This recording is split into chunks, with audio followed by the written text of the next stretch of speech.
নিয়ে আসলাম গরম মশলা কিভাবে করব। এই যে চুলাটা একদম লো হিটে দিয়ে নিলাম।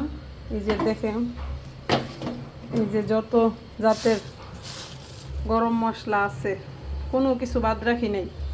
পোস্ত দানা থেকে শুরু করে সব কিছু, শুকনা মরিচ, সব যত জাতের গরম মশলা আছে সব কিছু দিছি। দিয়ে আমি এগুলো এখন হালকা একটু ভাজা নিব।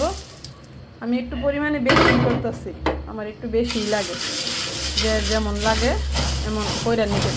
হালকা একটু ভাজা দিয়া তারপরে ঠান্ডা কইরা ব্লেন্ডারে দিয়ে দিব। এই যে 2 মিনিট ভাজা নিলাম। এই যে সব কিছু দোকানে, একটা দোকানে গিয়া বইসা গরুর মাংসর আইটেম যা যা লাগে সব কিছু নেবেন। যার পরিমাণ যতটুকু বেশি লাগে বেশি দিবেন, কম লাগে কম দিবেন, দিয়া কইরা নেবেন। মিষ্টি জিরা, শাহি জিরা, কোনো কিছু আমি বাদ রাখি নাই, সব কিছু দিচ্ছি। এই যে দেখেন কত সুন্দর একদম মশমশা মশমশা হয়ে গেছে। 2 মিনিটের মতো ভাজা নিছি।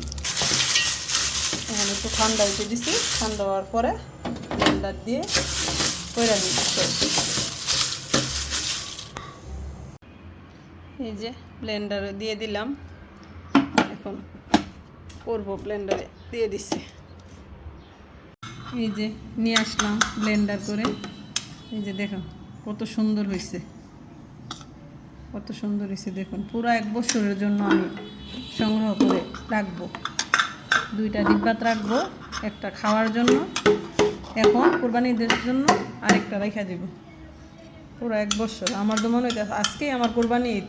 রান্না এত সুন্দর, মনে হইতেছে আজকে আমার জন্য কোরবানি ঈদ। কোরবানি ঈদ আর রয়েছে কতদিন বাকি রয়েছে আব্বু? কোরবানি ঈদের বাকি রয়েছে আরো 2 সপ্তাহ।